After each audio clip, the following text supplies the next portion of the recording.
Hello বন্ধুরা, আজকে চলে আসলাম আবার একটি নতুন ব্লগ নিয়ে, যেখানে আমি আজকে রান্না দেখাবো। আর কী রান্না করবো সেটা তোমরা নিজেই দেখো। এখানে আজকে আমি রান্না করবো ডাল আর পুঁই শাকের চচ্চড়ি, সেটা দেখতে থাকো। আর এই দেখো, আমি এখানে ভাত বসিয়ে নিচ্ছি। এরপরে গ্যাসটা জ্বালিয়ে আমি ভাতটাকে বসিয়ে নেবো এবং সেই দেশি পদ্ধতি ট্রাই করব। ডালটাকে ভাতের মধ্যেই সেদ্ধ বসিয়ে দেবো। তোমরা তো দেখেইছো প্যাকেটের মধ্যে ডালটা দেওয়াই ছিল। আর এই দেখো, দিয়ে দিলাম ভাতের মধ্যে।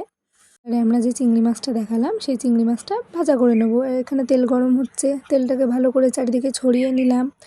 এরপরে আমরা নুন হলুদ মাখিয়ে নেবো চিংড়ি মাছটাতে। এই যে নুন হলুদ মাখিয়ে নিচ্ছি। মাখিয়ে নেওয়ার পরে তেল গরম হয়ে গেলে কড়াইয়ের মধ্যে চিংড়ি মাছগুলো সব কটা দিয়ে দেবো। দিয়ে দিলাম, দেখো একে একে সব চিংড়ি মাছগুলো দেখতে পাচ্ছ। দিয়ে দেওয়ার পরে আমরা এটাকে হালকা করে নাড়িয়ে চাড়িয়ে ভাজা করে নেব। এবং প্রায় ভালোই ভাজা হয়ে আসার পরে আমরা ভালো করে নাড়িয়ে চাড়িয়ে নেব। তো আসলে ছোটো ছোটো চিংড়ি মাছ তো অতটা হয়তো চোখে বাজছে না মানুষের। তুলে নিলাম, চিংড়ি মাছগুলো ভাজা হয়ে গেছে। যেসব কটা চিংড়ি মাছ তুলে নেওয়ার পরে আমরা এখানে এই দেখো তেল গরম করে নিচ্ছি। আরও দিয়ে দিলাম 5 ফোড়ন, 2টো তেজপাতা। তারপরে আমরা এখানে ভালো করে নাড়িয়ে চাড়িয়ে যতক্ষণ না ওগুলো ভালো করে একটু জ্বলে আসছে ততক্ষণ অপেক্ষা করব। তারপরে দিয়ে দেবো সবজিগুলো। এই যে আলু, পটল আর পুঁই শাক। ঠিক আছে, আমি প্রথমে আলু পটলটা ভালো করে ভাজা করে নেবো, যেহেতু আজকে অন্য কোনো সবজি ছিল না, ওই জন্য শুধু আলু পটল দিয়ে কাজ চালিয়ে দিলাম সবগুলো আলু পটল দিয়ে ভাজা করে নেব। এইবারে নাড়িয়ে চাড়িয়ে নিচ্ছি ভালো করে নাড়িয়ে চাড়িয়ে নেওয়ার পরে আমরা এর মধ্যে হালকা একটু নুন দিয়ে দেবো, যাতে এটা ভালো করে নরম হয়ে গলে। নুন দিয়ে দিলাম, নুন দিয়ে দেওয়ার পরে নাড়িয়ে চাড়িয়ে নিচ্ছি। ভালো করে ভাজা হতে হবে এটা, যতক্ষণ না হালকা নরম হয়ে আসবে না ততক্ষণ আমরা কিন্তু এটাকে ভাজা ভাজা করবো। তোমরাই দেখো, ভালো করে নাড়িয়ে চাড়িয়ে আমরা এটাকে ভাজা করে নিচ্ছি। যতক্ষণ না একটুখানি লালচে ভাব না এসে যায় ততক্ষণ ভালো করে ভাজতে হবে, কিন্তু তাড়াহুড়ো করে সব কিছু করলে হবে না। দেখো এখনও আরেকটু ভাজতে হবে। আমরা ভালো করে নাড়িয়ে চাড়িয়ে নিচ্ছি। ভাজা যতক্ষণ না ভালো করে হবে ততক্ষণ কিন্তু মশলাপাতি দেওয়া যাবে না, এর মধ্যে ভালো করে ভেজে নিতে হবে আগে থেকে।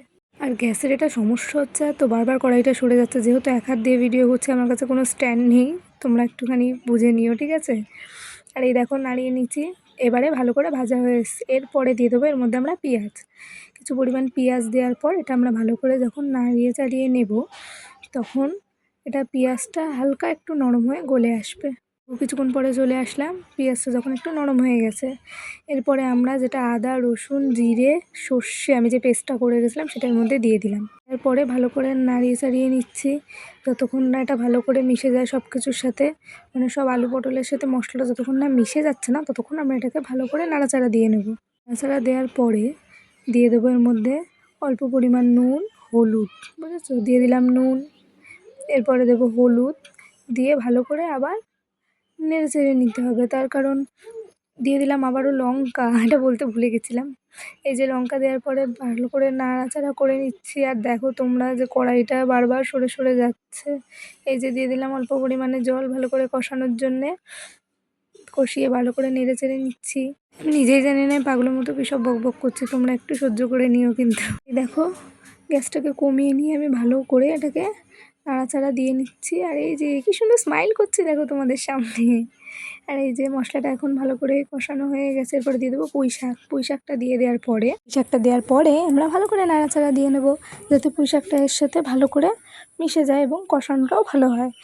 আসলে পুঁই শাকটা একটু আগে দেওয়া হয়তো উচিত ছিল, কিন্তু এবারে বুঝতে পারলাম না, একটু দেরি হয়ে গেছে দিতে। দিয়ে দিলাম সব চিংড়ি মাছগুলো এর সাথে কষিয়ে নেবো, যাতে সব কিছু ভালো করে মিশে যায়। মিশিয়ে নেওয়ার পরে এর মধ্যে আরেকটু পরিমাণ জল দিয়ে দিয়েছিলাম পরে, দিয়ে ভালো করে কষিয়ে নিচ্ছি। যতক্ষণ না এই জলটা পুরোপুরিভাবে শুকাবে ততক্ষণ কিন্তু আমরা এটাকে নাড়াচাড়া করেই যাব, যাতে তলায় না লেগে যায়। তখন না জলটা শুকিয়ে আসছিলো না, আমাকে নেড়েই নিতে হচ্ছিলো, এই জন্য একটু অসুবিধা হচ্ছিলো। আর যতটুকু পরিমাণ জল লাগবে এবার আমরা সেদ্ধ হতে জল দিয়ে ছেড়ে দেবো।